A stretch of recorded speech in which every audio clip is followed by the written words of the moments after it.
अवधूत चिंतन श्री गुरुदेव दत्त नवनाथ महाराज की जय। अलख निरंजन आदेश। बीड जिल्ह्यातील आष्टी तालुक्यातील श्री क्षेत्र मायंबा येथे नवनाथांपैकी मच्छिंद्रनाथांची संजीवन समाधी आहे। या समाधीच्या दर्शनासाठी गुढीपाडव्याच्या आदल्या रात्री विविध ठिकाणाहून कावडीने आणलेल्या गंगेच्या पाण्याने समाधीला स्नान घातले जाते। यासाठी मच्छिंद्रनाथांची समाधी वर्षातून एकदाच उघडली जाते। त्यामुळे देशभरातील भाविक लाखोंच्या संख्येने येथे दर्शनासाठी येतात। मायंबा येथील मच्छिंद्रनाथ महाराजांच्या उत्सवानिमित्तच हा लेख। श्रोते हो, यंदा 2025 मध्ये 30 मार्चला रविवारच्या दिवशी गुढीपाडवा आलेला आहे। त्यामुळे गुढीपाडव्याच्या आदल्या दिवशीची जी रात्र आहे, शनिवारची रात्र, या दिवशी रात्री 12 वाजता ही समाधी उघडण्यात येणार आहे। तर मला पूर्ण खात्री आहे की यावर्षी देखील लाखोंच्या संख्येने भाविक येणार आहेत। तर त्यानिमित्तच हा खास आपल्यासाठी व्हिडिओ बनवण्यात आला आहे। संपूर्ण माहिती मी तुम्हाला या समाधीविषयीची सांगणार आहे। संजीवन समाधी आहे, मच्छिंद्रनाथांची समाधी आहे। नवनाथातील मच्छिंद्रनाथ हे सर्वात मोठे नवनाथ होते। अहमदनगर बीड जिल्ह्याच्या गर्भगिरीच्या डोंगर परिसरात नवनाथांचे वास्तव्य होते। त्यापैकी नगर जिल्ह्यातील मडी येथे कानिपनाथांची, जिल्हा बीड तालुक्यातील मायंबा येथे मच्छिंद्रनाथांची संजीवन समाधी आहे। कारखेल परिसरात अडभंगीनाथांची, मिरावली पहाडावरील मिनीनाथ, जानपीर येथे जालिंदरनाथ, हिवरा येथे रेवणनाथ, रोडागिरी असे सर्वच नाथांचे वास्तव्य दिसून येते। हे नवनाथांच्या ग्रंथातून सिद्ध झाले आहे। मायंबा येथील मच्छिंद्रनाथांचा यात्रा उत्सव पाडव्याच्या दिवशी सालाबाद प्रमाणे असतो। या दिवशी मच्छिंद्रनाथांची समाधी वर्षातून एकदा उघडली जाते। तिच्या दर्शनासाठी भाविकांची मोठी गर्दी असते। श्रीमद भागवतात उल्लेख केल्याप्रमाणे श्री वृषभदेवांच्या 100 पैकी 9 नारायण म्हणून प्रसिद्ध असलेल्या 9 मुलांनी जगद उद्धारार्थ अवतार धारण केले। त्यातील कविनारायणांनी प्रथम अवतार असलेले श्री मत्स्येंद्रनाथ होत।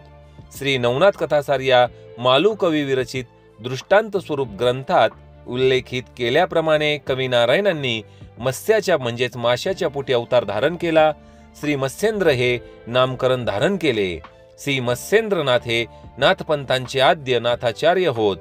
कौल मताचे व हट योगाचे विवरण करणाऱ्या प्राचीनतम ग्रंथांपैकी एक असणाऱ्या कौल ज्ञान निर्णय नावाच्या संस्कृत ग्रंथाचे जनकत्व विद्वानांच्या मतानुसार त्यांच्याकडे जाते। सिद्ध परंपरांमध्ये मच्छिंद्रनाथांचे स्थान आदरणीय मानले जाते।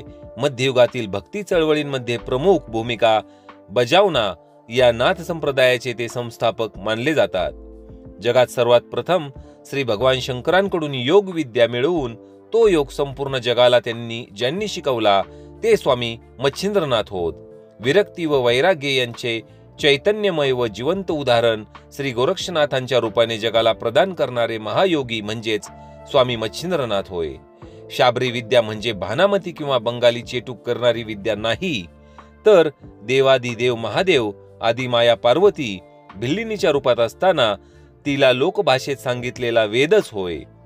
असे संपूर्ण जगाला आवर्जून सांगणारे जगातील महापुरुष म्हणजेच स्वामी मच्छिंद्रनाथ होय। महादेवाच्या मानसपुत्राला म्हणजेच वीरभद्राला स्वतःच्या शक्तीचा आणि पराक्रमाचा झालेला गर्व अहंकार संपूर्णपणे घालविण्याचे सामर्थ्य ज्यांच्यामध्ये होते ते ऋषी श्रेष्ठ स्वामी मच्छिंद्रनाथ होय। मच्छिंद्रनाथ महाराजांनी जो लपंडाव मांडला त्यात त्यांनी पृथ्वी, तेज, आप, वायू व आकाश अशी रूपे धारण केली। तेवढेच सोडून गोरक्षनाथांनी त्रिखंड अगदी चाळणीत चाळून काढले, पण त्यांना स्वामी मच्छिंद्रनाथ सापडले नाहीत अशी आख्यायिका मच्छिंद्रनाथांची आहे। नवनाथांपैकी आद्य गुरु बडे बाबा श्री मच्छिंद्रनाथ महाराज संजीवन समाधी मंदिर मायंबा, गाव सावरगाव, तालुका आष्टी, जिल्हा बीड या ठिकाणी आहे। नाथांचा जन्मोत्सव ऋषी पंचमीला साजरा केला जातो। नाथ संप्रदायी मच्छिंद्रनाथांना महाविष्णूचा अवतार मानतात, तरी सांप्रदायिक नाव मच्छिंद्र किंवा मीन हे प्रसिद्ध आहे। श्री मच्छिंद्रनाथांच्या जयंतीनिमित्त श्री मच्छिंद्रनाथ गड म्हणजे सावरगाव मायंबा येथे मोठा उत्सव साजरा करण्यात येतो। श्री क्षेत्र मायंबा येथे मच्छिंद्रनाथ गडावर नाथांनी संजीवन समाधी घेतलेली आहे। त्यामुळे येथील वातावरणात एक वेगळेच चैतन्य आपल्याला अनुभवायला येते। याशिवाय हे स्थान गर्भगिरीच्या माथ्यावर असल्यामुळे सभोवतालचा निसर्ग मंदिराच्या सुंदरतेत आणखीनच भर टाकून नाथांच्या चरणी आपली सेवाच रुजू करत आहे असे वाटते. भक्तांच्या उत्साहाचा आणि भावभक्तीच्या सुगंधाने परिसर अगदी उल्हासित होतो. गडावर श्री मच्छिंद्रनाथांची चैतन्य समाधी आहे. तेथून जवळच पाठीमागे धोंडाई देवीचे मंदिर आहे. ही देवी नाथांनी मानलेली बहीण आहे. गडावर अखंड धुनी असते, ती कधी विझत नाही. धोंडाई देवीच्या डोंगराखाली एक तलाव आहे, त्याला देवतळे असे म्हणतात. गडावर जाण्यासाठी वेगवेगळे रस्ते आहेत आणि आता तर मढी ते मायंबा नवीन रस्ता झालेला आहे. मायंबा सावरगाव येथे मच्छिंद्रनाथांच्या समाधी दर्शनासाठी दर गुरुवारी अमावस्या पौर्णिमेनंतर राज्यातून व राज्याबाहेरून हजारो भाविक दर्शनासाठी येतात. तर मच्छिंद्रनाथ जयंती उत्सवानिमित्त व पाडव्याच्या यात्रेनिमित्त लाखो भाविक दर्शनासाठी येत असतात. गुढीपाडव्याच्या आदल्या रात्री मच्छिंद्रनाथांची समाधी ही उघडली जाते. आदल्या दिवशी गंगेहून कावडीने आणलेल्या पाण्याने समाधीला अंघोळ घातली जाते. त्यानंतर चंदनाचा लेप लावला जातो व चंदनाचा सुगंध संपूर्ण परिसरात दरवळतो. समाधी उघडी असल्याने पाडव्याच्या आदल्या दिवशी रात्री महिलांना दर्शनासाठी बंदी असते. पुरुषांनाही स्नान करूनच समाधी दर्शन दिले जाते. कावडीने पाणी घातल्यानंतर रात्री 12 वाजेनंतर समाधी दर्शनासाठी खुली केली जाते.